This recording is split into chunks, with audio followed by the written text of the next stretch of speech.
ஆண்டவருடைய பரிசுத்த நாமம் மகிமைப்படுவதாக. இந்த நேரத்திலும் இவ்வளோ நேரமாக நாம் ஆண்டவரை ஆராதிக்க தேவன் நமக்கு கிருபை செய்தார். தொடர்ந்து நாம் ஆண்டோட வார்த்தையை தியானிக்க போகிறோம். ஒரு விஷயம் கூட உங்கள் அனைவருக்கும் அன்பின் வாழ்த்துக்களை தெரிவித்துக் கொள்கிறேன். ஆண்டவர் நம்மோடு தொடர்ந்து பேசும்படியாக நம்முடைய கண்களை மூடி ஆண்டவர் நோக்கி நாம் பார்ப்போம். அல்லேலூயா. ஆண்டவரே மை துதிக்கிறோப்பா, மை ஸ்தோத்திரிக்கிறோம் ஸ்தோத்திரிக்கிறோம். எத்தனை இன்னல்கள் என் வாழ்வில் வந்தாலும் உம்மை பிரியேனையா. எத்தனை இன்னல்கள் என் வாழ்வில் வந்தாலும் உம்மை பிரியேனையா. இரத்தமே சிந்தி சாட்சியாய் வாழ்வே நிச்சயம் நிச்சயமே. இரத்தமே சிந்தி சாட்சியாய் வாழ்வே நிச்சயம் நிச்சயமே. இரட்சகரே இயேசுநாதா,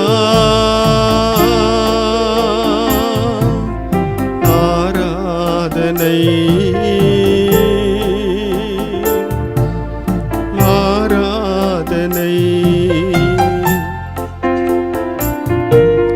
இரட்சகரே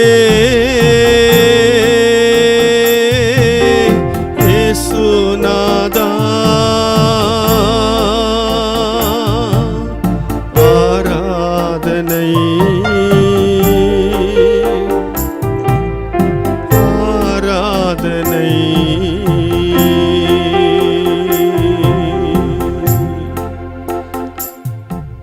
ஆண்டவரே, அருமையான அந்த வேளையில் நாங்கள் தொடர்ந்து நம்முடைய வேத வசனத்தை தியானிக்க போகிறோம்ப்பா.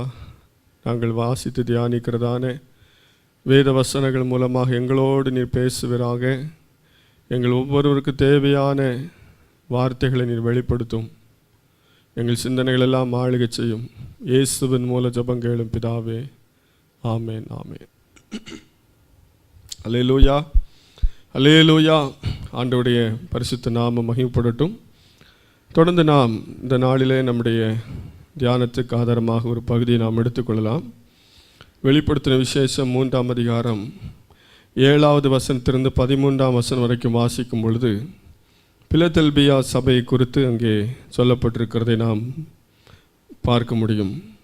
இந்த பிலதெல்பியா சபையின் மூலமாக ஆண்டவர் இந்த நாளிலே நமக்கு என்ன சொல்ல போகிறார் என்கிறதான காரியங்களை நாம் சிந்திக்க போகிறோம். இந்த அதிகாரத்திலே, இந்த 3ஆம் அதிகாரத்திலே 8வது வசனத்தை வாசிக்கலாம். உன் கிரியைகளை அறிந்திருக்கிறேன். உனக்கு கொஞ்சம் பலன் இருந்தும் நீ என் நாமத்தை மறுதலியாமல் என் வசனத்தை கை கொண்டபடியினாலே இதோ திறந்த வாசலை உனக்கு முன்பாக வைத்திருக்கிறேன், அதை ஒருவனும் பூட்ட மாட்டான். ஆமென். எல்லா சபைகளுக்கும் சொல்வது போல ஆண்டவர் எங்கேயும் சொல்லுகிறார், உன் கிரியைகளை அறிந்திருக்கிறேன். இந்த பிலதெல்பியா சபை குறித்து ஆண்டவர் சொல்லும்போது அதில் எந்த ஒரு குறைவையும் ஆண்டவர் சொல்லவில்லை. அங்கே அவர் சொல்லுகிறார், உனக்கு கொஞ்சம் பலன் இருந்தும் நீ என் நாமத்தை மறுதலியாமல் என் வசனத்தை கை கொண்டபடியினால். இந்த பிலதெல்பியா சபையை குறித்து ஆண்டவர் சொல்லுகிறார், உனக்கு கொஞ்சம் பலன் இருந்தும்.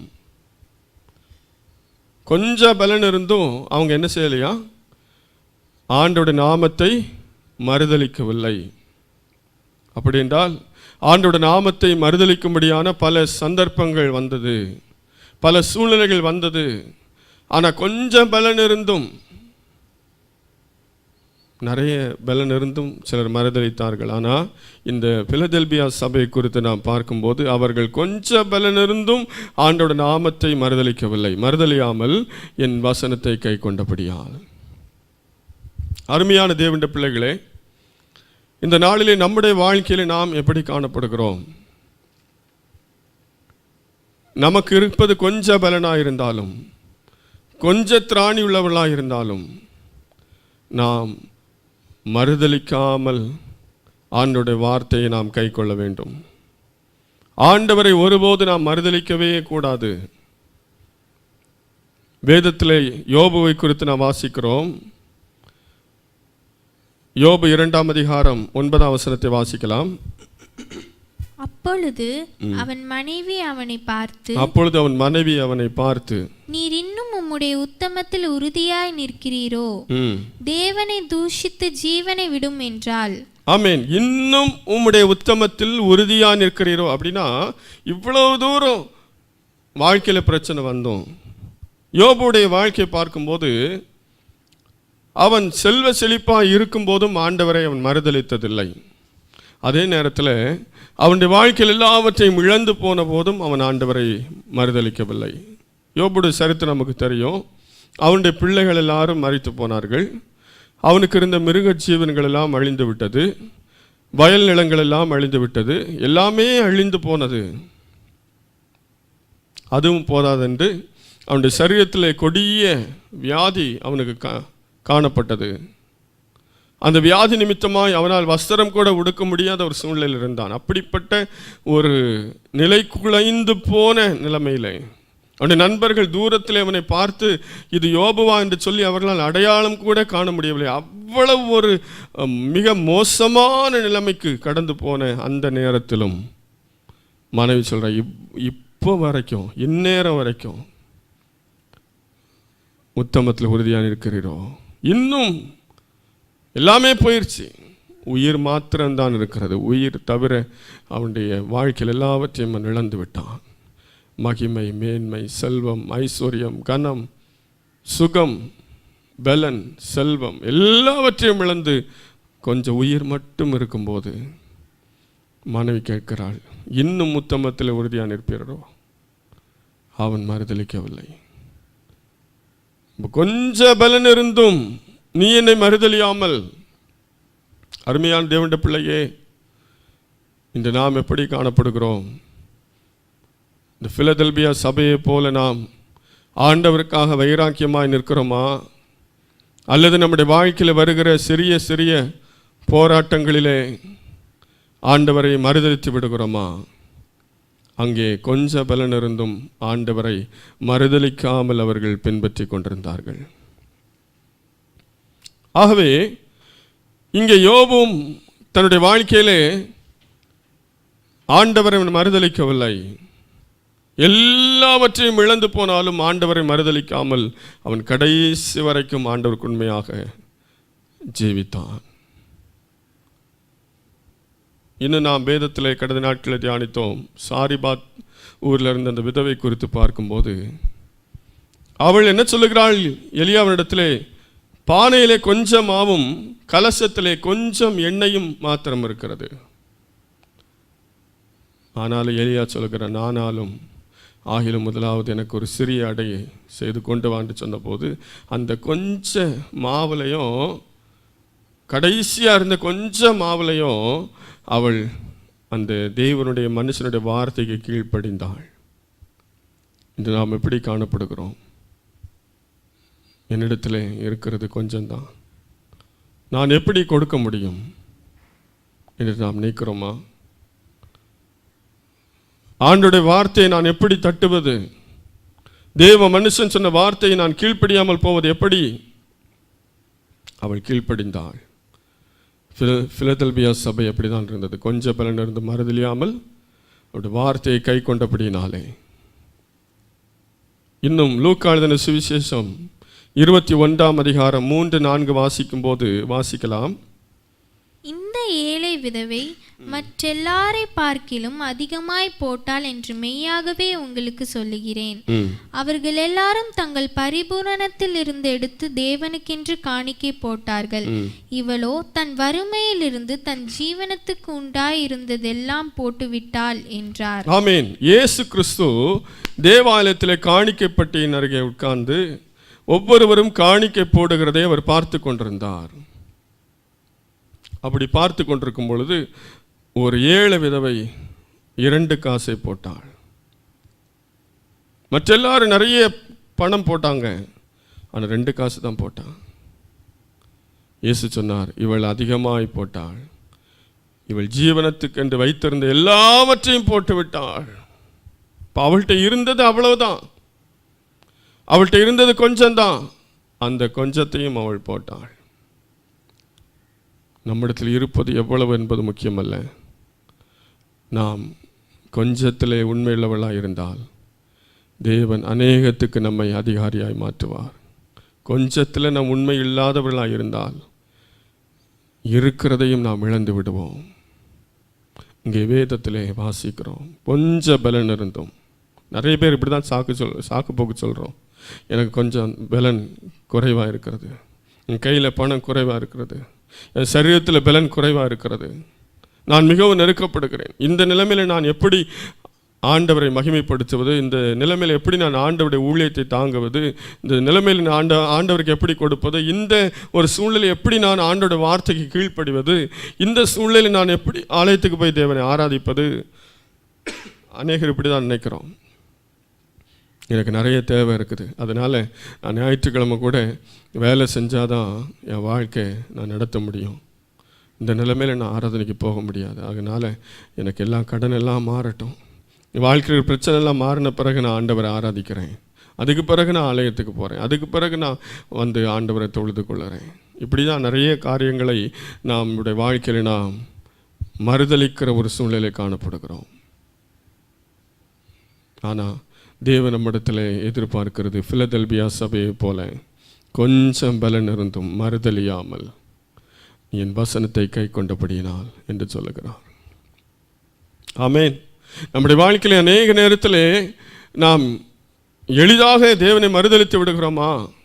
அவங்களுக்கு கொஞ்சம் பலன் இருந்தோம் முடியாத சூழ்நிலையிலையும் அவங்க தேவ நாமத்தை மறுதலிக்காமல், எவ்வளவு போராட்டங்கள் பிரச்சனைகள் வந்தாலும் அவர்கள் மறுதலிக்காமல் ஆண்டோட வசனத்தை காத்து கொண்டபடினாலே அவர்களை ஆசீர்வதிக்கப்பட்ட ஒரு சபையாக தேவன் வேதத்தில் எழுதி வைத்திருக்கிறார். யோசேப்பை குறித்து நான் வாசிக்கும் போது யோசேப்புடைய வாழ்க்கையில் மறுதலிக்கிற சூழ்நிலை வந்தது. அவனுடைய பெற்றோரை விட்டு பிரிந்தான், சகோதரர்களால் நொறுக்கப்பட்டான், வெறுக்கப்பட்டான், அந்நிய தேசத்துக்கு அடிமையாக கொண்டு செல்லப்பட்டான்.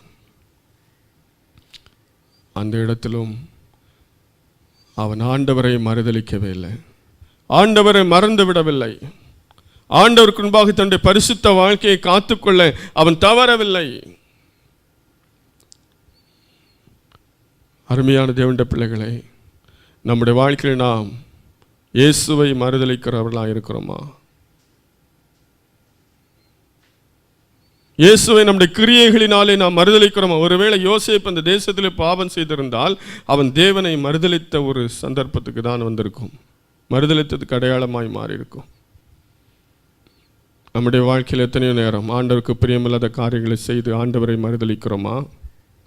நம்முடைய கிரியைகளிலே, நம்முடைய வார்த்தைகளிலே, நம்முடைய செயல்களிலே, நம்முடைய நடைகளிலே ஆண்டவரை மறுதலிக்கிறோமா? யோசேப்பு மறுதலிக்காமல் அந்த தேசத்திலும் அவன் சொன்னான், நான் தேவனுக்கு விரோதமாக இந்த பாவத்தை நான் எப்படி செய்வேன்? தானியேலை குறித்து வாசிக்கிறோம். தானியேலும் அதே போல தேசத்திலிருந்து அடிமையாக கொண்டு வரப்பட்டவன். ஆனால் ராஜ போஜனத்தினாலே தன்னை தீட்டுப்படுத்த மாட்டேன் என்று அவன் தனக்குள்ளே தீர்மானம் பண்ணி கொண்டான். அதற்காக அவன் போராடினான், அதற்காக பேசினான், முயற்சி எடுத்தான். அவனுக்கு காரியங்கள் அனுகூலமாயிற்று.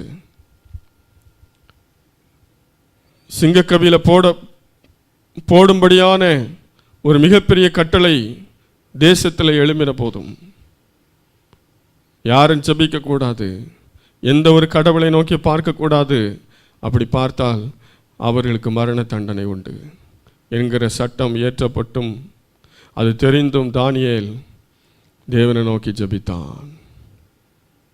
எல்லாரும் அவனுக்கு எதிராக இருந்தாலும் அவன் அதை குறித்து கவலைப்படாமல் தேவனை நோக்கி அவன் தவறாமல் ஜெபித்தான். அவர்கள் மறுதலிக்கவில்லை. சாத்ராக், மேஷாக், ஆபேத்நேகோ என்பவர்கள் அக்கினி சூளையிலே போடுவோம் என்று ராஜா சொன்னபோது அவர்கள் மறுதலிக்கவில்லை. அருமையான தேவனுடைய பிள்ளைகளே, நாம் இந்த நாளில் எப்படி காணப்படுகிறோம்? நம்முடைய வாழ்க்கையில் இயேசுவை மறுதலிக்கிறவர்களாக இருக்கிறோமா? கொஞ்சம் பலன் இருந்தும் எந்த சூழ்நிலையிலும் இயேசுவை நாம் மறுதலிக்கவே கூடாது. அவருடைய நாமத்தை மகிமைப்படுத்துகிறவர்களாய் நாம் மாற வேண்டும். ஆகவே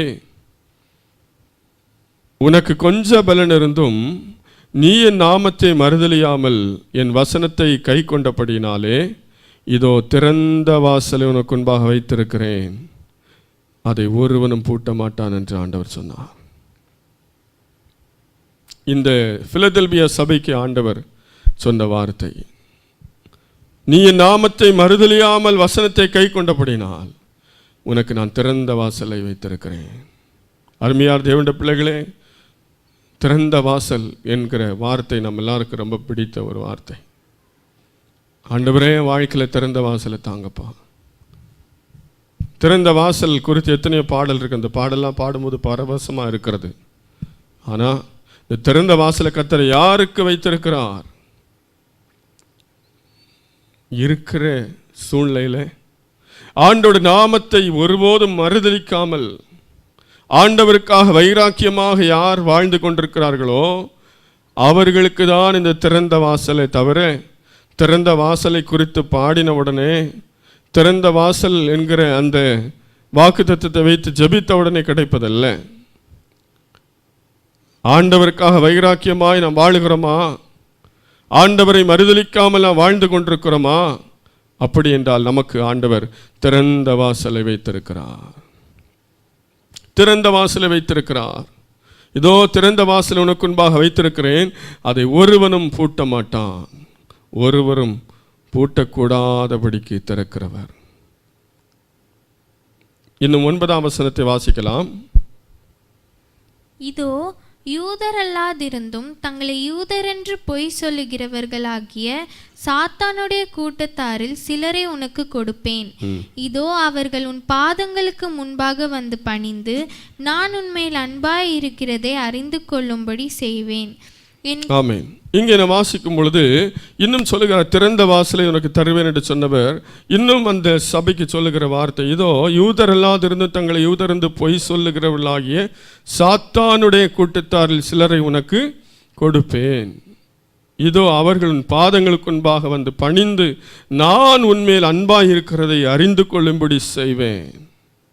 இன்னும் அவர்களுக்கு தேவன் சொன்ன ஆசீர்வாதம், சாத்தானுடைய கூட்டம் கூட உன்னை வந்து பணியும். அதாவது மனிதர்கள் தான் இவங்க, யூதர் என்று சொல்லியும் யூதர் அல்லாதவர்கள். இன்னைக்கு நம்ம ஏமாற்றுகிற அநேகர் உண்டு, சபைகளில் ஏமாற்றுகிறவர்கள் உண்டு. விசுவாசியை போல சிலர் தங்களை காண்பித்து கொண்டு பிசாசனுடைய கிரியைகளை வைத்து கொண்டிருப்பார்கள். அப்படிப்பட்டவர்களை ஏன் ஆண்டவர் கொடுக்கிறார்? நமக்குள்ள எப்படிப்பட்ட கேள்வி எழும்பலாம். நான் கூட நிறைய நேரம் ஆண்டவர்கிட்ட கேட்டிருக்கிறேன், இப்படிப்பட்டவர்கள் எதற்காக, இவர்கள் எதற்காக சபைக்குள்ளே வந்தார்கள், இவர்கள் எதற்காக சபையிலே இருக்கிறார்கள், ஏன் ஆண்டவரே இவர்களை கொடுத்தீர்? அதே போல் நம்முடைய வாழ்க்கையில் நம்முடைய எதிரிகள் வரும்போது நாம் கேட்கிறோம், ஆண்டவரை ஏன் இந்த மனிதர்களை கொண்டு வந்தீர், ஏன் இந்த மனிதர்கள் இப்படி செய்து கொண்டிருக்கிறார்கள் என்று. ஆனால் அவர்களை தேவன் கொண்டு வந்த நோக்கம், அவர்கள் நம்முடைய காலின் கீழே வைக்கப்படும்படியாய். இன்னும் அங்கே சொல்லப்படும் போது நான் உன்மேல் அன்பாயிருக்கிறதை அறிந்து கொள்ளும்படியாக சாத்தானுடைய கூட்டமாய் வருகிறவர்கள் தேவன் உங்களோடு இருக்கிறார் என்பதை கண்டு கொள்ளும்படிக்காக அப்படிப்பட்ட காரியங்கள் எல்லாம் தேவன் செய்கிறவர். பிலதெல்பியா சபைக்கு தேவன் அதுதான் சொன்னார். ஆமென். ஆகவே ஆண்டவருக்காக வைராக்கியமாய் நிற்கிற யாரும் குறைந்து போவதில்லை. அவர்களுக்கு விரோதமாக எவர்கள் எழும்பினாலும் அவர்கள் குனிந்து போவார்களே தவிர ஆண்டவருக்காக வைராக்கியம் இருக்கிறவர்கள் ஒரு நாளும் குனிந்து போவதில்லை. இன்னும் அந்த 10ஆம் அதிகாரத்தை 10வது வசனத்தை வாசிக்கலாம். என் பொறுமையை குறித்து சொல்லிய வசனத்தை நீ காத்து கொண்டபடியினால் பூமியில் குடியிருக்கிறவர்களை சோதிக்கும்படியாக பூச்சக்கரத்தின் மேலெங்கும் வரப்போகிற சோதனை காலத்திற்கு தப்பும்படி நானும் உன்னை காப்பேன். ஆமென். இங்கே இந்த பிலதெல்பியா சபைக்கு மீண்டும் ஆண்டவர் சொல்லுகிறார், என் பொறுமை குறித்து சொல்லிய வசனத்தை நீ காத்து கொண்டபடியினால். நம்முடைய கிரியைகளுக்கு ஏற்ற பலனை அவர் தருகிறவர். நீ மறுதலியாமல் இருந்தபடினால் உனக்கு திறந்த வாசலை தருவேன் வைத்திருக்கிறேன் என்று சொன்னார். இங்கே என் பொறுமை குறித்து சொல்லிய வசனத்தை நீ காத்து கொண்டபடியினால் என்று சொல்லப்பட்டிருக்கிறது. ஆமென். வேதம் நாம் பொறுமையாக இருக்க வேண்டும் என்று போதிக்கிறது. எல்லாவற்றிலும் நாம் பொறுமையாக இருக்க வேண்டும். எல்லா சூழ்நிலையிலும் நாம் பொறுமையாக இருக்க வேண்டும். பொறுமை இழந்து விட்டால் ஒன்றும் நம்முடைய வாழ்க்கையில் சாதிக்க முடியாது. அநேகர் நம்முடைய வாழ்க்கையில் பொறுமை இழந்து விடுகிறோம். வேதத்தில் வாசிக்கிறோம், யாக்கோபு எழுதின பொதுவான நிருபத்தில் 5வது அதிகாரத்தில் 7வது வசனத்தை வாசிக்கலாம். இப்படி இருக்க சகோதரரே, கர்த்தர் வருமளவும் நீடிய பொறுமையாயிருங்கள். இதோ பயிரிடுகிறவன் பூமியின் நற்பலனை அடைய வேண்டும் என்று முன்மாறியும் பின்மாறியும் வருமளவும் நீடிய பொறுமையோட காத்திருக்கிறான். ஆகவே இங்கே நான் வாசிக்கும் போது, இப்படி இருக்க சகோதரரே, கர்த்தர் வருமளவும் நீடிய பொறுமையாயிருங்கள். இயேசு கிறிஸ்து வரப்போகிறார். அவருடைய வருகை வரைக்கும் எவ்வளோ நாள் பொறுமையாக இருக்கணும்? நம்ம ஆண்டவர்கிட்ட கேட்குறோம், ஆண்டவர் எவ்வளோ நாள்ப்பா நான் பொறுமையாக இருக்கிறது? எவ்வளவு நாள் இதை நாம் பொறுத்து கொள்வது? அதுக்கு ஆண்டவர் டைம் சொல்கிறாரு. கர்த்தர் வருமளவும், கர்த்தர் வருமளவும் நீடிய பொறுமையாயிருங்கள். பொறுமைக்கு ஆண்டவர் அங்கே எல்லை குறிப்பிடவில்லை. கர்த்தர் வருமளவும், கர்த்தர் நம்மை சந்திக்கும் அளவும், கர்த்தர் நமக்கு சொல்லும் அளவும், கர்த்தர் நமக்கு ஒரு வழியை திறக்கும் அளவும் நாம் பொறுமையாக இருக்க வேண்டும். கர்த்தர் வருமளவும் நீடிய பொறுமையாக இருங்கள். இதோ பயிரிடுகிறவன் பூமியின் நற்பலனை அடைய வேண்டும் என்று முன்மாறியும் பின்மாறியும் வருமளவும் நீடிய பொறுமையோடு காத்திருக்கிறான். ஒரு பயிரிடுகிறவன் அது வளர்ந்து பூத்து காய்த்து கனி தரும் வரைக்கும் அந்த பயிருக்காக அல்லது செடிக்காக அல்லது மரத்துக்காக அவன் காத்திருக்கிறான். அதே போல் நம்முடைய வாழ்க்கையில் நாம் பொறுமையாக இருக்க வேண்டும். நீடிய பொறுமையோடு காத்திருக்கிறான் என்று வாசிக்கிறோம். தேவன் கிரியை செய்யும் வரைக்கும், தேவன் நம்மோடு பேசும் வரைக்கும், தேவன் ஒரு காரியத்தை நமக்கு வாழ்க்கையில் செய்யும் வரைக்கும், தேவன் நம்மை சந்திக்கும் வரைக்கும், அல்லது தேவனுடைய வருகை வரைக்கும் நாம் பொறுமையாக இருக்க வேண்டும். நீங்களும் நீடிய பொறுமையோடு இருந்து உங்கள் இருதயங்களை ஸ்திரப்படுத்துங்கள். கர்த்தரின் வருகை சமீபமாக இருக்கிறதே. நாம் ஒரு கடைசி காலத்தில் வாழ்ந்து கொண்டிருக்கிறோம். ஆண்டவர் சீக்கிரமாய் வரப்போகிறார். ஆகவே நாம் பொறுமையாக காத்திருக்க வேண்டும். 9வது வசனத்தை வாசிக்கலாம். சகோதரரே, நீங்கள் நியாயத்தீர்க்கப்படாதபடிக்கு ஒருவருக்கொருவர் விரோதமாய் முறையிடாதிருங்கள். இதோ நியாயாதிபதி வாசற்படியிலே நிற்கிறார். ஆமென். நியாயாதிபதி வாசற்படியிலே நிற்கிறார். ஆண்டவராக இயேசு கிறிஸ்து சீக்கிரமாக வரப்போகிறார். வாசற்படியில் நிற்கிறார். ஆகவே நாம் பொறுமையோடு இருக்க வேண்டியது அவசியமாக இருக்கிறது. 10வது வசனம். என் சகோதரரே, கர்த்தருடைய நாமத்தினாலே பேசின தீர்க்கதரிசிகளை துன்பப்படுத்தலுக்கும் நீடிய பொறுமைக்கும் திருஷ்டாந்தமாக வைத்துக் கொள்ளுங்கள். ஆமென். நமக்கு முன்பாக இருந்த தேவ மனிதர்கள், பரிசுத்தவான்கள், தீர்க்கதரிசிகள், அவர்களை நம்முடைய திருஷ்டாந்தமாக வைத்துக் கொள்வோம். அவர்கள் எவ்வளவு பொறுமையாக இருந்தார்கள். மோசே ரொம்ப பொறுமையாக இருந்தார். பூமியில் எல்லா மனிதர்களும் சார்ந்த குணமுள்ளவன் என்று வாசிக்கிறோம். அவனுக்கு விரோதமாய் ஜனங்கள் எத்தனையோ முறை எழுப்பின போதும் அவன் பொறுமையாக இருந்தான். இதே போல் பழைய ஏற்பாட்டில் நாம் நிறைய பேரை பார்க்க முடியும். அவள் எல்லாரும் பொறுமையாக இருந்தார்கள். 11ஆம் வசனம், இதோ பொறுமையா இருக்கிறவர்களை பாக்கியவான்கள் என்கிறோமே. யோபின் பொறுமையை குறித்து கேள்விப்பட்டிருக்கிறீர்கள், கர்த்தருடைய செயலின் முடிவையும் கண்டிருக்கிறீர்கள். கர்த்தர் மிகுந்த உருக்கமும் இரக்கமும் உள்ளவராயிருக்கிறாரே. ஆமென். இங்கே யோபுவின் பொறுமை குறித்து வாசிக்கிறோம். பொறுமையா இருக்கிறவர்களை பாக்கியவான்கள் என்கிறோமே. யோபின் பொறுமை குறித்து கேள்விப்பட்டிருக்கிறீர்கள், கர்த்தருடைய செயலின் முடிவையும் கண்டிருக்கிறீர்கள். அல்லேலூயா, அல்லேலூயா. அருமையான தேவனுடைய பிள்ளைகளே, யோபு குறித்து நான் பார்த்தோம். யோபு எவ்வளவோ பொறுமையாக இருந்தான், பொறுமையாக காத்திருந்தான். பொறுமையாக இருந்த யோபுடைய வாழ்க்கையிலே ஆண்டவர் இரட்டிப்பான ஆசீர்வாதங்களை கொடுத்தார். நம்முடைய வாழ்க்கையில் பொறுமையோடு இருந்தால் தேவன் இரட்டிப்பான நன்மைகளை தருவார். ஆனால் நிறைய நேரம் நாம் அவசரப்பட்டு விடுகிறோம். அவசரப்படுவதனாலே ஆசீர்வாதத்தை நாம் பெற்றுக்கொள்ள முடியாது. தேவன் நமக்காக வைத்திருக்கிற நன்மைகளை பெற்றுக்கொள்ள முடியாது. திறந்த வாசலை நாம் பெற்றுக்கொள்ள முடியாது.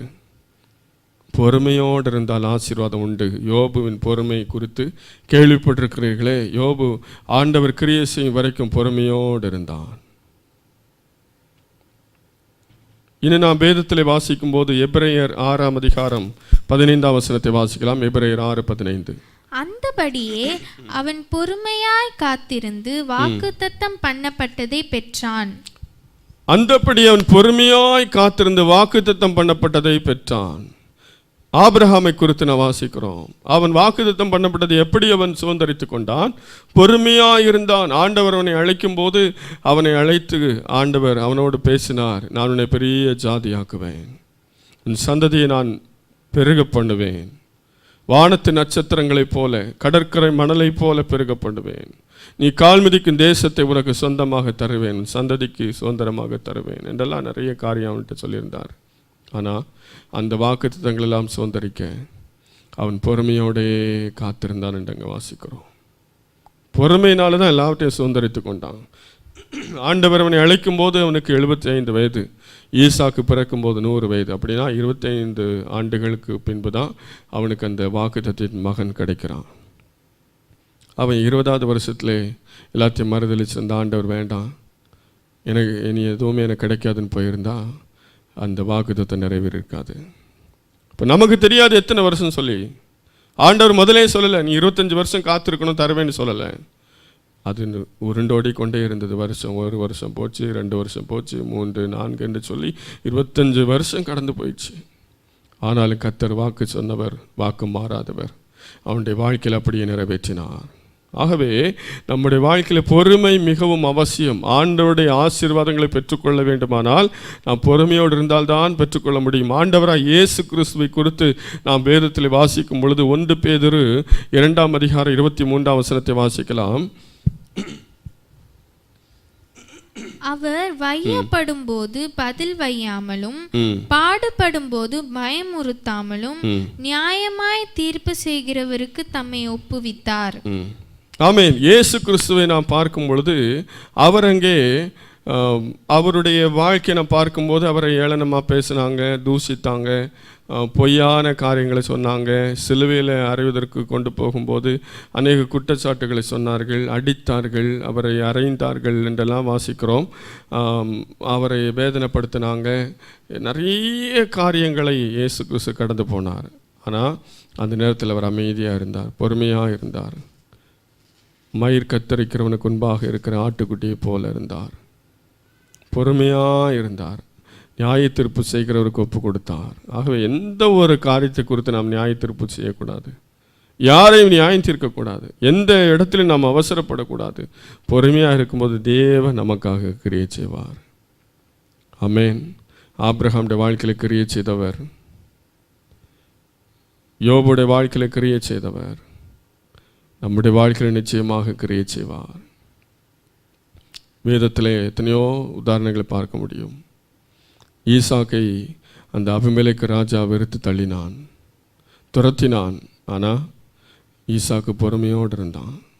அவனுடைய வேலைக்காரர்கள் மேய்ப்பர்கள் வாக்குவாதம் பண்ணினார்கள். எந்த துறவு தோன்றினாலும் வாக்குவாதம் பண்ணாங்க. ஆனால் ஆண்டவர் கடைசி அவனுக்கு ஒரு திறந்த வாசலை கொடுத்தார், ரெகோபோத்தை கொடுத்தார். அவனை எதிர்த்த மனிதர்கள் அவனோடு வந்து உடன்படிக்கை செய்யும்படியாக வைத்தார். அதில் நான் பொறுமையாக இருந்தனால தான். இவன் அவசரப்பட்டிருந்தால் எதையும் சாதித்து இருக்க முடியாது. நம்முடைய வாழ்க்கையில் நாம் பொறுமையாக இருப்போமானால் நமக்காக தேவன் அநேக ஆசீர்வாதங்களை வைத்திருக்கிறார். பொறுமையுள்ளவர்கள் பாக்கியவான்கள். பொறுமை கிறிஸ்துவ வாழ்க்கையில் ரொம்ப அவசியமானது. ரோமர் கழுதிய நிருபம் 12ஆம் அதிகாரம் 12ஆம் வசனத்தை வாசிக்கலாம்.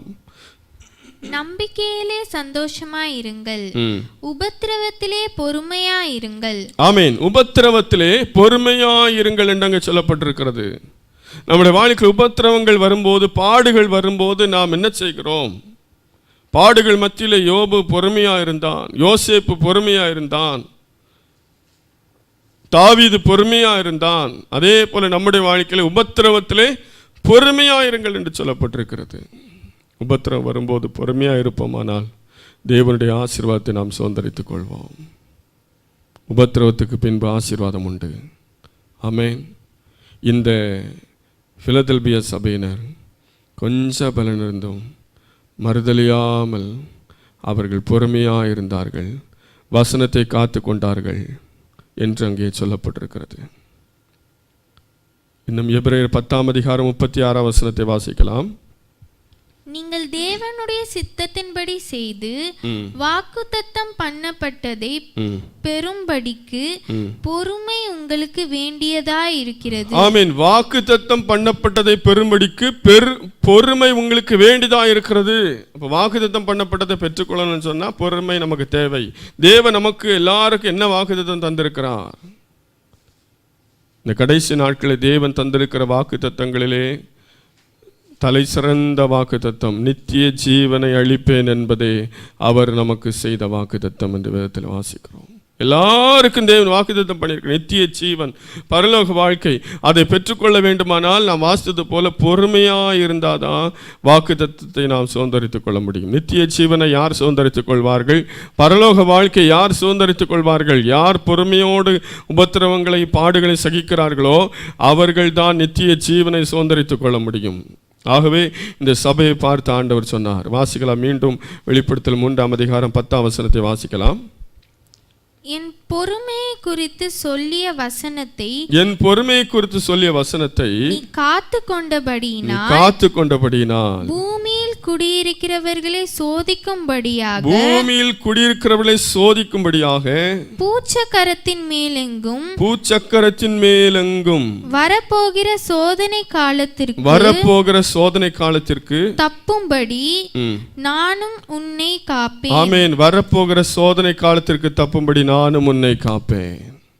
இங்கே பிலதெல்பிய சபைக்கு சொல்லுகிறார், நீ என் பொறுமை குறித்து சொல்லிய வசனத்தை காத்து கொண்டபடியால் வரப்போகும் சோதனை காலம், பூச்சக்கரத்தின் மேலெங்கும் வரப்போகும் சோதனை காலம்.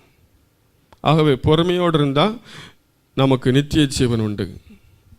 ரெண்டாவது, பொறுமையோடு இருந்தால் நமக்கு ஆண்டவர் என்ன தருகிறார்? வரப்போகிற சோதனை காலத்திற்கு தப்பும்படி நானும் உன்னை காப்பேன். இந்த பூச்சக்கரம், பூலோகம் முழுவதும் ஒரு பெரிய சோதனை காலம் வருகிறது. அதற்கு இப்போ ஆரம்பம். அந்த சோதனை காலத்துக்குடைய சிம்டம்ஸ் இப்போ ஆரம்பிச்சிருச்சு. இந்த கொரோனா வைரஸ் உலகம் முழுவதையும் ஆட்டி படைத்து கொண்டிருக்கிறது. உலகம் அந்தி கிறிஸ்துவுக்கு ஆயத்தமாகி கொண்டிருக்கிறது. இன்னும் நாம் ஏனோ தானோ என்று வாழக்கூடாது. வரப்போகும் சோதனை காலத்துக்கு தப்ப வேண்டுமானால் நாம் ஆண்டவருக்காக வைராக்கியமாய் வாழ வேண்டும், பொறுமையாய் காத்திருக்க வேண்டும். அப்போதான் நாம் தப்ப முடியும். அருமையான தேவனுடைய பிள்ளைகளே, வரப்போகிற அந்த பெரிய சோதனை என்ன? பூலோகமெங்கும் வரப்போகிற சோதனை காலம் என்பது என்ன? அது அந்தி கிறிஸ்துவின் காலம். இன்னும் கொஞ்ச காலத்திலே அந்தி கிறிஸ்து தோன்றுவான். அவன் 7 வருஷம் இந்த உலகத்திலே ஆளுகை செய்வான். அந்த அந்தி கிறிஸ்துவின் காலத்திலே நாம் இருக்கக்கூடாது, சபை இருக்காது. அதற்கு முன்பாக இயேசு மத்திய வானத்தில் வருவார். அப்பொழுது சபை எடுத்துக்கொள்ளப்படும். சபை என்று சொன்னால் ஆண்டவருக்காக பரிசுத்தமாய் வாழுகிற கூட்டம்.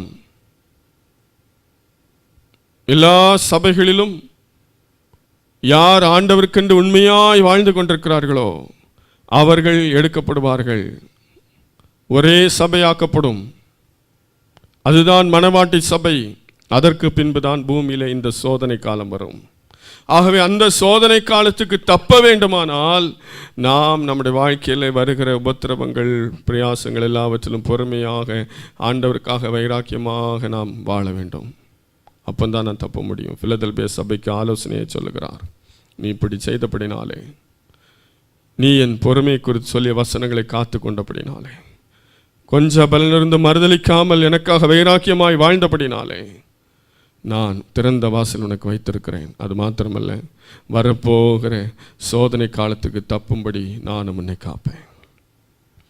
அருமையான தேவனுடைய பிள்ளைகளை, இனி இந்த அந்தி கிறிஸ்து நாட்கள் என்ன நடக்கப் போகிறேன் என்று சொல்லி நம்மளுக்கு தெரிந்த சில காரியங்களை நான் வேகமாக வாசித்து காண்பிக்க போகிறேன். இந்த பூமியில இந்த கொரோனா என்கிற இந்த வைரஸுடைய தாக்குதலையே நம்மால் நினைச்ச முடியல, சகிக்க முடியல. இதையே பூமி தாங்க முடியல. எத்தனை பேர் செத்து மடிந்து கொண்டிருக்கிறார்கள். அநேகருக்குள்ளே பயம் வந்து விட்டது. எவ்வளவோ நஷ்டம். இந்த ஆரம்பத்துக்கே பூமி நடுங்கிக் கொண்டிருக்கிறது. ஆனால் இந்த 7 வருஷம் வரப்போகிற சோதனை காலம் எப்படி இருக்கும் என்று சொல்லி முக்கியமான காரியங்களை மாத்திரம் உங்களுக்கு நான் சொல்ல விரும்புகிறேன். அந்த சோதனை காலம் எப்படிப்பட்டது, அதில் என்ன நியாய தீர்ப்புகள் இந்த பூமியில் நடைபெற போகிறது, இந்த பூமியில் நடைபெற போகிறதான கொடிய காரியங்கள் என்ன என்று ஒரு புஸ்தகத்தில் எழுதப்பட்டிருக்கிறது. அந்த புஸ்தகத்தை குறித்து வெளிப்படுத்தல் 5ஆம் அதிகாரம் 1ஆம் வசனத்தில் நான் வாசிக்கலாம். அன்றியும் உள்ளும் புறம்பும் எழுதப்பட்டு 7 முத்திரைகளால் முத்திரிக்கப்பட்டிருந்த ஒரு புஸ்தகத்தை சிங்காசனத்தின் மேல் வீற்றிருக்கிறவருடைய வலது கரத்திலே கண்டேன். ஒரு புஸ்தகத்தை சிங்காசனத்தின் மேல் வீற்றிருக்கிறவருடைய வலது கரத்திலே கண்டேன். அருமையான தேவனுடைய பிள்ளைகளே, ஒரு புஸ்தகம் ஆண்டவருடைய கரத்தில் இருக்கிறது. அந்த புஸ்தகத்தை 7 முத்திரைகளால் முத்திரிக்கப்பட்டிருக்கிற அந்த புஸ்தகம், அந்த புஸ்தகத்தை ஆண்டவராய் இயேசு கிறிஸ்து மாத்திரமே திறக்க முடியும். அதை திறக்கவும் அதை பார்க்கவும் வேறு எந்த மனிதருக்கும் முடியாது. அந்த புத்தகத்தில் தான் இந்த பூமியில் இனிமேல் என்ன நடக்கப் போகிறது, இயேசு கிறிஸ்துவின் வருகைக்கு பின்பு இந்த பூமியில் என்ன நடக்கப் போகிறதுங்கிற நியாய தீர்ப்புகள் அங்கே எழுதப்பட்டிருக்கிறது.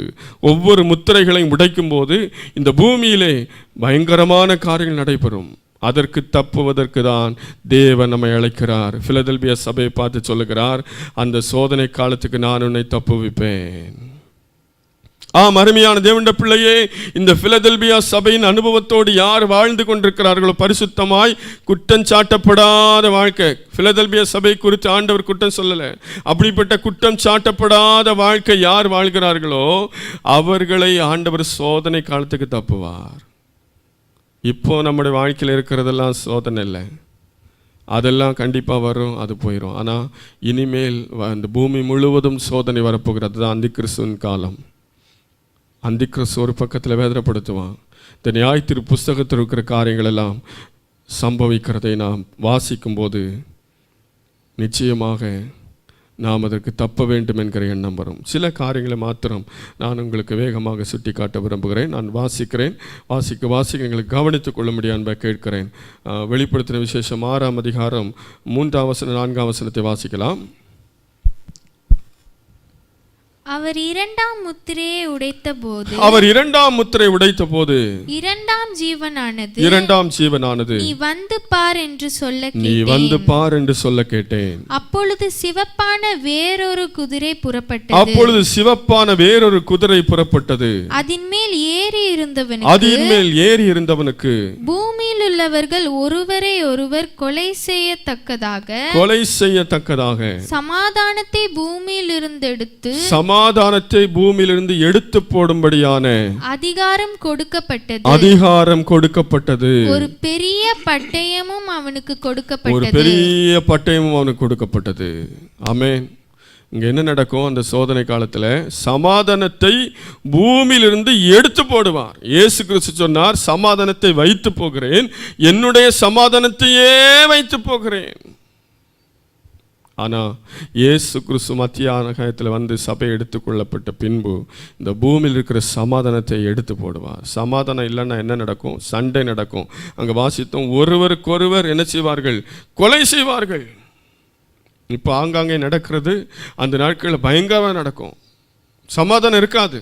எங்கே பார்த்தாலும் சண்டை, ஒருவருக்கு சண்டை செய்து அவர்கள் என்ன செய்வார்கள்? பட்டயத்தால் வெட்டி கொள்வார்கள், கொலை செய்து கொள்வார்கள். பயங்கரமான கொலை இந்த பூமியில் நடக்கும். கொலை, எங்கே பார்த்தாலும் கொலை. இன்னைக்கு ஆங்காங்கே ஒன்று கேள்விப்படும் போதே நாம் பயப்படுகிறோம். ஆனால் இனிமேல் வருகிற நாட்களிலே எங்கே பார்த்தாலும் கொலை நடக்கும். அந்த 7 வருஷத்திலும் கொலைகள் நிரம்பி வழிந்து கொண்டிருக்கும். சமாதானத்தை எடுத்து போடுவேன். இன்னும் சொல்லப்படுகிறது 5ஆம் வசனத்தை 6ஆம் வசனத்தை வாசிக்கலாம். அவர் 3ஆம் முத்திரையை உடைத்த போது மூன்றாம் ஜீவனானது நீ வந்து பார் என்று சொல்ல கேட்டேன். நான் பார்த்தபோது இதோ ஒரு கருப்பு குதிரையை கண்டேன். அதன் மேல் ஏறி இருந்தவன் ஒரு தராசை தன் கையில் பிடித்திருந்தான். அப்பொழுது ஒரு பணத்துக்கு ஒரு படி கோதுமை என்றும் ஒரு பணத்துக்கு 3 படி வார் கோதுமை என்றும் எண்ணெயையும் திராட்சை ரசத்தையும் சேதப்படுத்தாதே என்றும். இங்கே அடுத்தபடியாக தேசத்திலே பெரிய ஒரு பஞ்சம் வருகிறது. அதான் அந்த தராசு பிடித்திருக்கிற அந்த தூதனை குறித்து நாம் வாசிக்கிறோம். பஞ்சம். ஒரு பக்கத்தில் கொலை நடந்து கொண்டிருக்கிறது, இன்னொரு பக்கத்தில் தேசத்தில் பயங்கரமான பஞ்சம். நந்தி கிறிஸ்து நான் தான் செழிப்பை தருவேன் அப்படின்னு சொல்லி வருவான். ஆனால் அவனால் செழிப்பை கொடுக்க முடியாது. நான் சமாதானத்தை தருவேன்னு சொல்லி வருவான். அவனால் சமாதானத்தை கொடுக்க முடியாது. தேசமெங்கும் பஞ்சம் இருக்கும். உலகம் முழுவதும், பூமி முழுவதும். ஒரு நாட்டுக்கு இன்னொரு நாட்டு உதவி செய்கிற மாதிரி இல்லை. பூமி முழுவதும் ஒரு மனுஷனுடைய கண்ட்ரோலில் வரும். அவன் தான் அந்தி கிறிஸ்து. பயங்கர பஞ்சம் வரும். இன்னும் வாசிக்கலாம், 7-8 வாசிக்கலாம். அவர் 4ஆம் முத்திரையை உடைத்த போது 4ஆம் ஜீவனானது நீ வந்து பார் என்று சொல்லும் சத்தத்தை கேட்டேன். நான் பார்த்தபோது இதோ மங்கின நிறமுள்ள ஒரு குதிரையை கண்டேன். அதன் மேல் ஏறி இருந்தவனுக்கு மரணம் என்று பெயர். பாதாளம் அவன் பின் சென்றது. பட்டயத்தினாலும் பஞ்சத்தினாலும் சாவினாலும் பூமியின் துஷ்ட மிருகங்களினாலும் பூமியின் கார்பங்கில் உள்ளவர்களை கொலை செய்யும்படியான அதிகாரம் அவைகளுக்கு கொடுக்கப்பட்டது. ஆமென். இப்போ முதல்ல பட்டயம் வந்துச்சு, அப்புறம் பஞ்சம் வந்துச்சு. இன்னும் பூமியில துஷ்ட மிருகங்கள் நிறைய பேர் வந்து என்ன செய்யுமா? சிங்கம், புலி, காட்டில் இருக்கிறதெல்லாம் நாட்டுக்கு வந்துடும், ஊருக்கு வந்துடும், பட்டணத்துக்கு வந்துடும். அந்த சிங்கம், புலி போன்ற வேட்டையாடுகிற துஷ்ட மிருகங்கள், இந்த மிருகங்களெல்லாம் வந்து மனிதன் என்ன செய்யும்? அது அடித்து கொலை செய்யும். இன்னைக்கு காட்டில் இருக்கிறதெல்லாம் அந்த அந்தி கிறிஸ்து ஆளுகையில் எல்லாம் பட்டணங்களை நோக்கி, வீடுகளை நோக்கி வந்துடும். இதனால் பூமியில் கார்பங்கில் உள்ளவர்களை கொலை செய்யும்படிங்க 4 ஒருத்தரை இப்படி தான் சாவாங்க. கொலை செய்யப்பட்டு பட்டினியினால் துஷ்ட மிருகம் அடித்து பூமியில் இருக்கிற 4 ஒரு பகுதி இப்படியே செத்து போயிடுவாங்களாம். அந்த 7 வருஷத்துக்கு நடக்கிற காரியங்களை நாம் பார்த்து கொண்டிருக்கிறோம். இப்படி நிறைய காரியங்கள் சொல்லப்பட்டிருக்கிறது. நான் முக்கியமான காரியங்களை மாத்திரம் உங்களுக்கு வேகமாக நான் சொல்ல விரும்புகிறேன். அடுத்த அதிகாரம் 7ஆம் அதிகாரத்தில் 1ஆம் வசனத்தை வாசிக்கலாம். இவைகளுக்கு பின்பு பூமியின் 4 திசைகளிலும் 4 தூதர்கள் நின்று பூமியின் மேலாவது சமுத்திரத்தின் மேலாவது ஒரு மரத்தின் மேலாவது காற்று அடியாதபடிக்கு பூமியின் 4 காற்றுகளையும் பிடித்திருக்க கண்டேன். என்ன நடக்க போகிறது? பூமியில எங்கேயும் காற்று அடிக்காதபடிக்கு, காற்று வீசாதபடிக்கு 4 திசையிலிருந்து 4 தூதர்கள் காற்றை பிடித்து வைத்திருப்பார்கள். பாருங்க, இன்னைக்கு இந்த கொரோனாவினால் வைரஸில் பாதிக்கப்படுறவங்க, அவங்களுக்கு கடைசி அந்த மூச்சு திணறல், ஒவ்வொருத்தரும் அந்த நம்ம வீடியோலாம் பார்க்குறோம் இல்லையா, மூச்சு திணறல், மூச்சு விட முடியாமல் கஷ்டப்பட்டு துடித்து சாகிற ஒரு நிலைமையை பார்க்கிறோம். அன்று இப்படி தான் நடைபெற போகிறது. அந்த தூதர்கள் காற்றை பிடிச்சி வச்சுட்டா நம்ம என்ன ஆட்டோமேட்டிக்காக நம்ம சுவாசம் விடுறதுக்கு நம்ம கஷ்டப்படுவோம். மூச்சு விடும் திணறல் வந்து எல்லாரும் கஷ்டப்படுகிற ஒரு சூழ்நிலை வரும். காற்று இல்லைன்னா என்ன, எப்படி வாழ முடியும்? மனிதன் வாழ்வதற்கு முக்கியமானது காற்று. காற்று இல்லை என்றால் வாழ முடியுமா? ஆகவே அன்று அநேகர் இந்த தூதர்கள் பிடித்திருக்கும் பொழுது மூச்சு விட முடியாமல் துடிச்சிட்டு இருப்பாங்க. அதுக்கு எங்கே போனாலும் மருந்தில்லை. எல்லாரும் துடிச்சிட்டு இருக்கும்போது யாரும் உதவி செய்ய முடியாது. அதுக்கு டேப்லெட் இன்ஜெக்ஷன் போடுறதுக்கு யாரும், எல்லாரும் துடிச்சிட்டு இருக்கிற நேரம். இதெல்லாம் எப்போ நடக்குது? இந்த 7 வருட அந்தி கிறிஸ்து நாடுகள் நடைபெறும். இப்போ அதெல்லாம் நம்ம பார்க்குறோம்.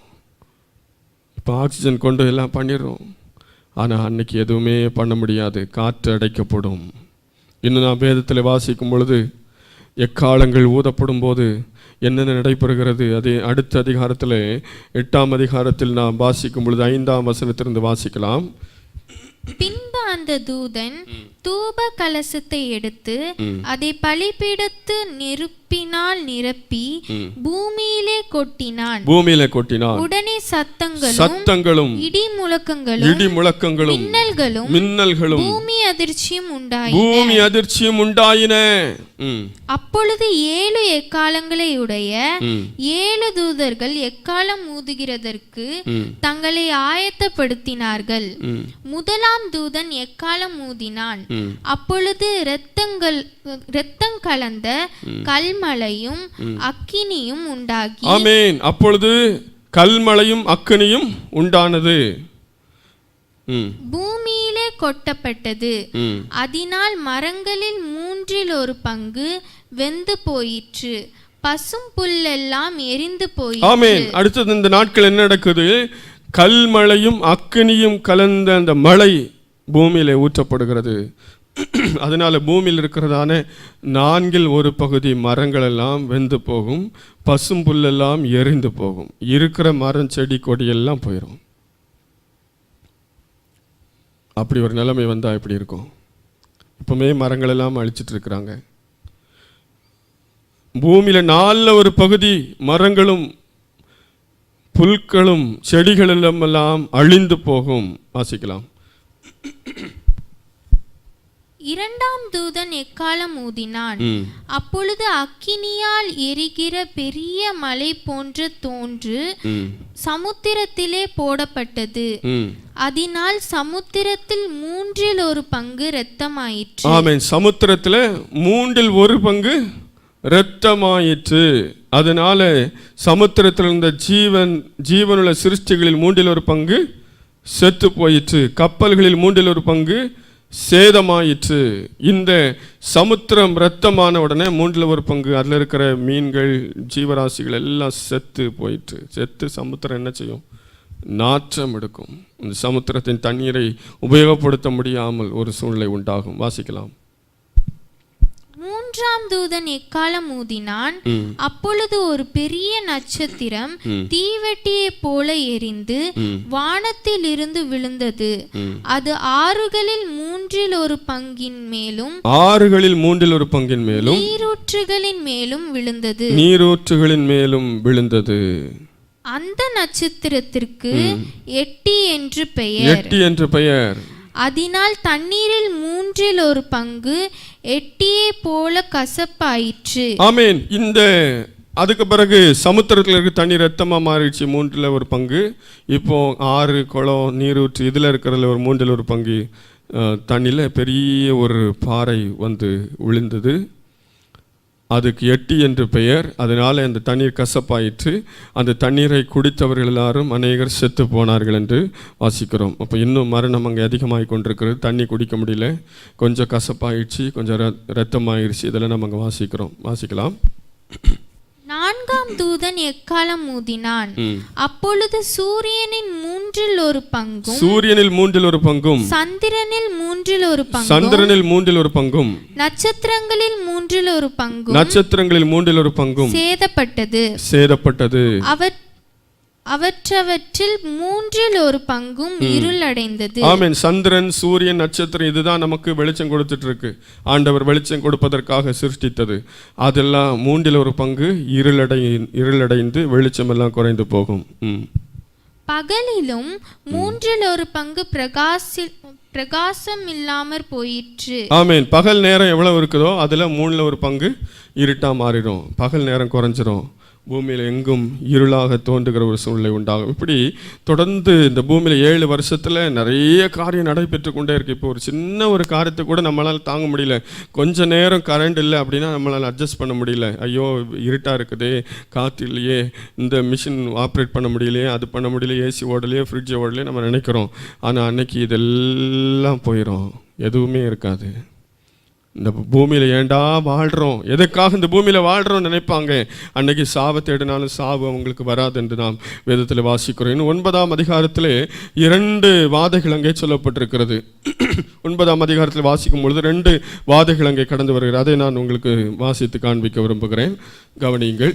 வேதாகமத்தை நீங்கள் எடுத்து என்னோடு கூட சேர்ந்து வாசிக்க முடியும் அன்பாக கேட்கிறேன். வாசிக்கலாம். 9ஆம் அதிகாரம் 1ஆம் வசனத்திலிருந்து.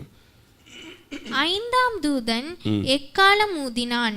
அப்பொழுது வானத்தில் இருந்து பூமியின் மேல் விழுந்த ஒரு நட்சத்திரத்தை கண்டேன். அவனுக்கு பாதாள குழியின் திறவுகோல் கொடுக்கப்பட்டது. அவன் பாதாள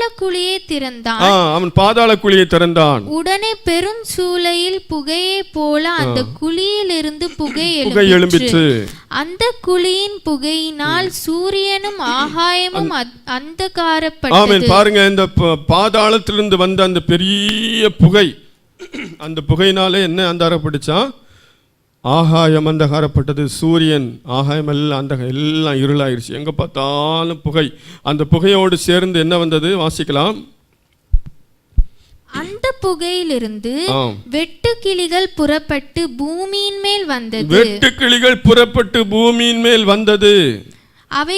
வெட்டுக்கிளி தானே வந்துச்சு நீங்க நினைக்கிறீங்களா? இப்போ நம்ம வெட்டுக்கிளியை பார்த்து யாரும் பயப்படுறது இல்லை. வெட்டுக்கிளியை பார்த்து யாராவது பயப்படுவாங்களா? வெட்டுக்கிளி ஒன்றும் செய்யாது. அது செடி மரங்களை தான் என்ன செய்யும்? சேதப்படுத்தும். ஆனால் இந்த வெட்டுக்கிளி எப்படிப்பட்டது என்று நாம் பார்க்கும்போது அவைகள் எதற்காக அனுப்பப்பட்டது? 4ஆம் வசனத்தை வாசிக்கும் போது வாசிக்கலாம். பூமியின் புல்லையும் பசுமையான எந்த பூண்டையும் எந்த மரத்தையும் சேதப்படுத்தாமல். அப்போ இந்த வெட்டுக்கிளி எதுக்கு வருது? செடி மரங்களை சேதப்படுத்துவதற்கு இல்லை, அது மனுஷரை மாத்திரம். அங்கே வாசிக்கிறோம், மனுஷரை மாத்திரம், தங்கள் நெற்றிகளில் தேவனுடைய முத்திரை தரித்திராத மனுஷரை மாத்திரம் சேதப்படுத்த அவைகளுக்கு உத்தரவு கொடுக்கப்படும். நீ எந்த செடியோ மரத்தையோ புல்லையோ நீ என்ன செய்யாத, சேதப்படுத்தாத. வெட்டுக்கிளிக்கு ஆண்டவர் சொன்ன அந்த கட்டளை, மனுஷரை மாத்திரம் சேதப்படுத்து. அந்த வெட்டுக்கிளி எப்படி இருக்கும்? இப்போ நம்ம பார்க்குறோம் இல்லையா? வெட்டுக்கிளி வந்தால் சிலர் சொல்லுவாங்க வீட்டுக்கு விருந்தாளிகள் வர்றாங்க அப்படிலாம் சொல்லி ரொம்ப அழகாக ரசித்து பார்த்துட்டு இருப்பாங்க. அப்படி ரசித்து பார்க்குற மாதிரி இருக்காது.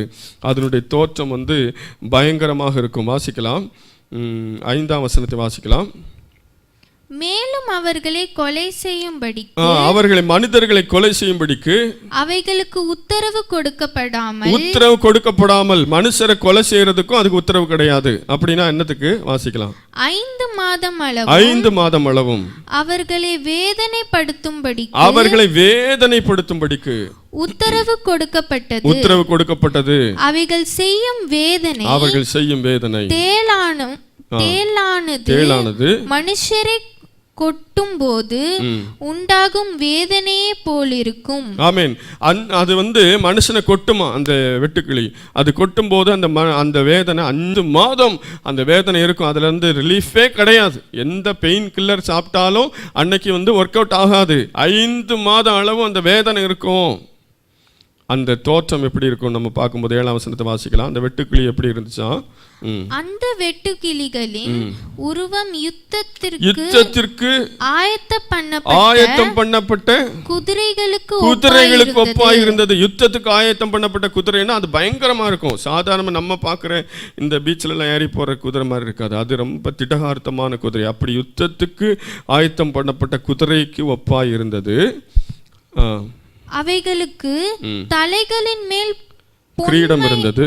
உண்மையான கிரீடம் போன்றவைகள் இருந்தது. அவருடைய முகங்கள் எப்படி இருந்துச்சா? மனுஷருடைய முகங்கள் போல் இருந்தது என்று நாங்கள் வாசிக்கிறோம். அவைகளுக்கு கூந்தல் இருந்தது. ஸ்திரீகளுடைய கூந்தல் போல பெரிய கூந்தல் அவைகளுக்கு இருந்தது. அவைகளின் பற்கள் சிங்கங்களின் பற்களை போல இருந்துச்சு. பாருங்க, வெட்டுக்கிளின்னா நீங்க நினைக்கிற மாதிரி வெட்டுக்கிளி இல்லை. குதிரை மாதிரி இருந்துச்சு. மனுஷ முகமா இருந்துச்சு. பல்லு சிங்க பல்லு மாதிரி அதுக்கு பல்லு இருந்துச்சு. இன்னும் அங்கே தேள்களுக்கு ஒப்பான வால், அந்த குதிரையுடைய வாலை நீங்கள் பார்த்தீங்கன்னா ரொம்ப அழகாக இருக்கும். இப்போ நீங்கள் குதிரை வால் பார்த்தீங்கன்னா ரொம்ப அந்த வால் பகுதியில் நுனியில் அந்த ஹேர் இருக்கும். அப்படி இல்லை, அந்த வாலில் எப்படி இருந்துச்சு? தேள்களுக்கு ஒப்பான கொடுக்குகள் அங்கே இருந்தது என்று நாம் அங்கே பார்க்கிறோம். அவைகள் தேள்களின் வாள்களுக்கு ஒப்பான வாள்களையும் அந்த வாள்களில் கொடுக்குகளையும் உடையவைகளாய் இருந்தன. அவைகள் 5 மாதம் அளவும் மனுஷரை சேதப்படுத்துவதற்கு அதிகாரம் உண்டாயிருந்தது. 5 மாதம், இந்த 7 வருஷத்தில் இது 5 மாதம் பூமி ஃபுல்லாக சுற்றி வரும். எல்லாரும் என்ன செய்வோம்? பார்க்குறவங்களெல்லாம் கொட்டும். அந்த வேதனை தாங்க முடியாத வேதனை 5 மாதம். எப்படிடா அந்த வேதனையை நம்ம சகிக்கிறது? செத்து போகலான்னு சொல்லி மனுஷர்கள் சாவை தேடுவாங்களாம். சாவு வராதான். அன்னைக்கு தூக்கு கயிறு மாட்டினாலும் சாவு வராது. அந்த சைனைடு சாப்பிட்டாலும் சாவு வராது. பால்டாலை குடித்தாலும் சாவு வராது. எங்கே ட்ரெயினில் போய் விழுந்தாலும் சாவு வராது. மாடியிலேருந்து கீழே குதிச்சாலும் சாவு வராது. அந்த சாவு வராது. சாவை தேடியும் அது வராது. கஷ்டப்பட்டு தான் ஆகணும். அந்த 5 மாதம் அதை சகிச்சு தான் ஆகணும். இப்படிப்பட்ட காரியம் அங்கே நடைபெறுகிறது. இன்னும் அதே 9ஆம் அதிகாரத்தில் இன்னொரு ஜீவன் அங்கே வருகிறதை நாம் பார்க்கிறோம். அப்பொழுது மனுஷரில் 1/3 பங்கை கொல்லும்படிக்கு 1 மணி நேரத்திற்கும் 1 நாளுக்கும் 1 மாதத்திற்கும் 1 வருஷத்திற்கும் ஆயத்தமாக்கப்பட்டிருந்த இந்த 4 தூதர்களும் அவிழ்த்து விடப்பட்டார்கள். குதிரை சேனைகளாகிய இராணுவங்களின் தொகை 20 கோடியாய் இருந்தது. அடுத்தது ஒரு குதிரை சேனை வருகிறது. அந்த இராணுவங்களின் தொகை எவ்வளவு இருந்துச்சா? 20 கோடி குதிரை சேனை அங்கே வருகிறது. அவைகளின் தொகை சொல்ல கேட்டேன். குதிரைகளையும் அவைகள் மேல் ஏறி இருந்தவர்களை நான் தரிசனத்திலே கண்ட விதமாவது, அவர்கள் அக்கினி நிறமும் நீல நிறமும் கந்தக நிறமுமான மார்க்கவசங்களுடையவர்களாக இருந்தார்கள். குதிரைகளுடைய தலைகள் சிங்கங்களின் தலை. இங்கே பாருங்க, இந்த குதிரைக்கு எப்படி இருந்துச்சுன்னா தலை சிங்கமாக இருந்துச்சு. இதுக்கு முன்னாடி பார்த்தது முகம் மனித முகம். இங்கே சிங்கத்தின் தலை அவைகளுக்கு இருந்தது. அவைகளுடைய வாயிலிருந்து அக்கினியும் புகையும் கந்தகமும் வெளிப்பட்டது. இந்த சிங்க வாயிலிருந்து என்ன வருது? இந்த குதிரையின் தலை சிங்கம், அது வாயிலிருந்து அக்கினி கந்தகம் புகை வந்தது.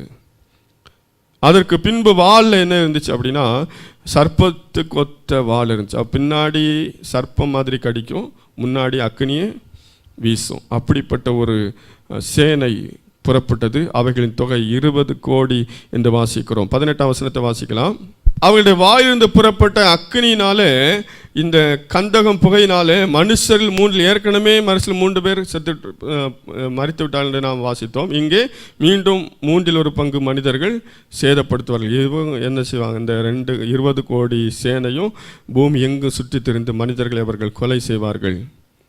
ஆனாலும் அந்த மனுஷர்கள் யாருமே மனம் திரும்ப மாட்டாங்க அப்படின்னு சொல்லி நம்ம அங்கே வாசிக்கலாம். 20வது வசனத்திலிருந்து வாசிக்கலாம்.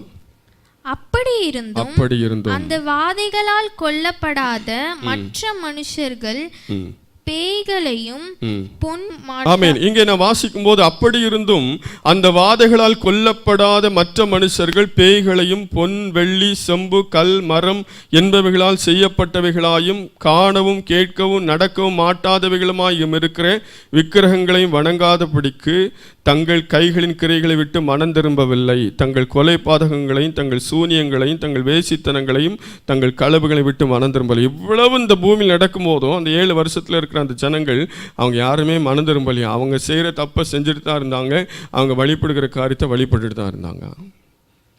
ஆகவே மீண்டும் மீண்டும் அங்கே ஆபத்துகள் வந்து கொண்டே இருக்கிறது. இன்னும் ஒரு ஆபத்தை சொல்லிவிட்டு நாம் கடைசி பகுதிக்கு கடந்து போவோம். வெளிப்படுத்தல் 6ஆம் அதிகாரம் 12-17 வரைக்கும் வாசிக்கலாம். வெளிப்படுத்தல் 6:12-17 வரைக்கும்.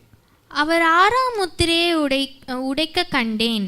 இதோ பூமி மிகவும் அதிர்ந்தது. பூமி மிகவும் அதிர்ந்தது. சூரியன் கருப்பு கம்பளியை போல கருத்ததும். சூரியன் கருப்பு கம்பளியை போல கருத்தது.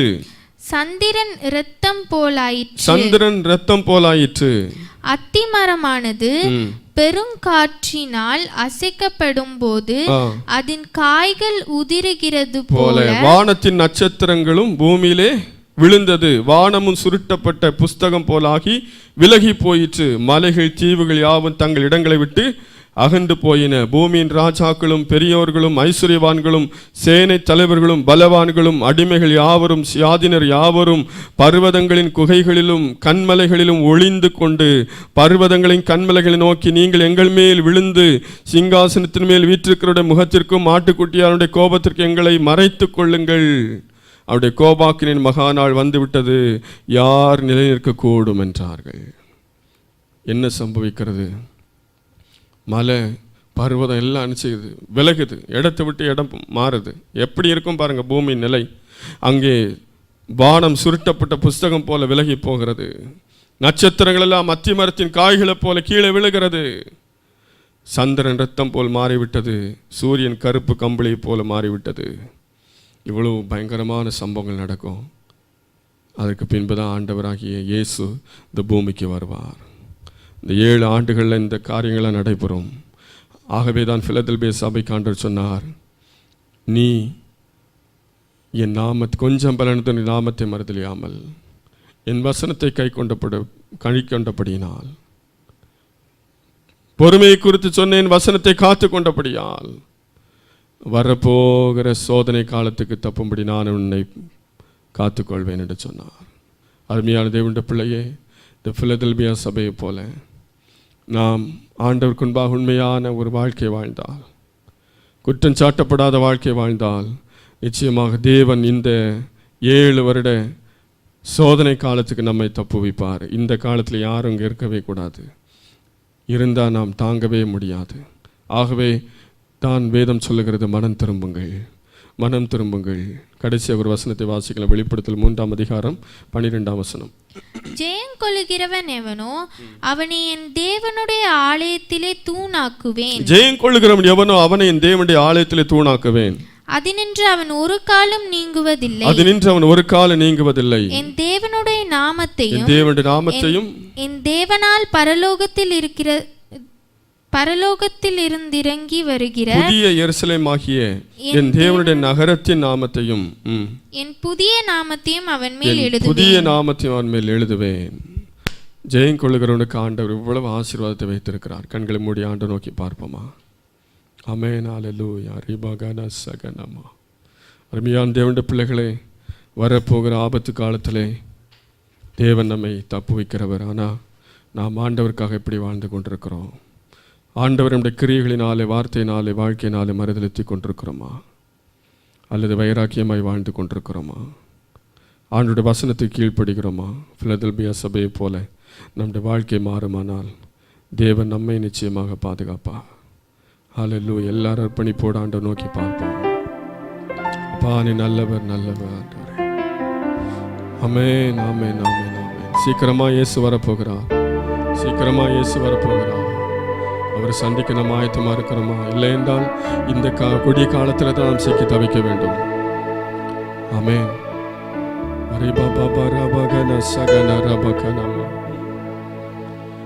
இந்த பூமி வெந்துருகி சாம்பலாகுமே, சிந்தித்து மனம் திரும்பி அவரை அண்டிக்கொள். இந்த பூமி வெந்துருகி சாம்பலாகுமே, சிந்தித்து மனம் திரும்பி அவரை அண்டிக்கொள். விரைவுடன் ஓடிவா விண்ணினில் சேரவே, வேகமாய் வேகமாய் வேகமாய். விரைவுடன் ஓடிவா விண்ணினில் சேரவே, வேகமாய் வேகமாய் வேகமாய். அந்த நாள் இன்ப இன்ப இன்ப நாள், எங்கள் இயேசுராஜன் வானில் தோன்றும் நாள். அல்லேலூயா அல்லேலூயா அல்லேலூயா அல்லேலூயா அல்லேலூயா அல்லேலூயா. கஷ்டம் நஷ்டம் பட்ட பாடு பறந்து போகுமே, பஞ்சம் பசி தாகமுமே மறைந்து போகுமே. கஷ்டம் நஷ்டம் பட்ட பாடு பறந்து போகுமே, பஞ்சம் பசி தாகமுமே மறைந்து போகுமே. வாதை நோய் துன்பமும் வருத்தங்கள் யாவுமே நீங்குமே நீங்குமே நீங்குமே. வாதை நோய் துன்பமும் வருத்தங்கள் யாவுமே நீங்குமே நீங்குமே நீங்குமே. அந்த நாள் இன்ப இன்ப இன்ப நாள், எங்கள் இயேசுராஜன் வானில் தோன்றும் நாள். அல்லேலூயா அல்லேலூயா அல்லேலூயா அல்லேலூயா அல்லேலூயா அல்லேலூயா. ஆட்டுக்குட்டி பின்னே போவார் பாட்டு பாடுவார், பரவசங்கள் சூழ்ந்து மிக ஆட்டமாடுவார். ஆட்டுக்குட்டி பின்னே போவார் பாட்டு பாடுவார், பரவசங்கள் சூழ்ந்து மிக ஆட்டமாடுவார். ஆனந்தம் என்றுமே ஆர்ப்பரிப்போம் அவரையே, ஆனந்தம் ஆனந்தம் ஆனந்தம். ஆனந்தம் என்றுமே ஆர்ப்பரிப்போம் அவரையே, ஆனந்தம் ஆனந்தம் ஆனந்தம். அந்த நாள் இன்ப இன்ப இன்ப நாள், எங்கள் இயேசுராஜன் வானில் தோன்றும் நாள். அல்லேலூயா அல்லேலூயா அல்லேலூயா அல்லேலூயா அல்லேலூயா அல்லேலூயா. அந்த நாள் இன்ப இன்ப இன்ப நாள், எங்கள் இயேசுராஜன் வானில் தோன்றும் நாள். ஆமென். அல்லேலூயா அல்லேலூயா அல்லேலூயா அல்லேலூயா அல்லேலூயா அல்லேலூயா. புதிய வானம் புதிய பூமி தோன்றும் நாளிலே, நித்திய காலம் நாமும் அங்கே வாழ்வோம் என்றுமே. புதிய வானம் புதிய பூமி தோன்றும் நாளிலே, நித்திய காலம் நாமும் அங்கே வாழ்வோம் என்றுமே. தூதர்கள் யாவரும் சேவைகள் புரிவாரே என்றுமே என்றுமே என்றுமே. தூதர்கள் யாவரும் சேவைகள் புரிவாரே என்றுமே என்றுமே என்றுமே. அந்த நாள் இன்ப இன்ப இன்ப நாள், எங்கள் இயேசுராஜன் வானில் தோன்றும் நாள். ஆமென். அல்லேலூயா அல்லேலூயா அல்லேலூயா அல்லேலூயா அல்லேலூயா அல்லேலூயா. அந்த நாள் இன்ப இன்ப இன்ப நாள், எங்கள் இயேசுராஜன் வானில். ஆமென். அல்லேலூயா அல்லேலூயா அல்லேலூயா அல்லேலூயா. ஆமென். அல்லேலூயா.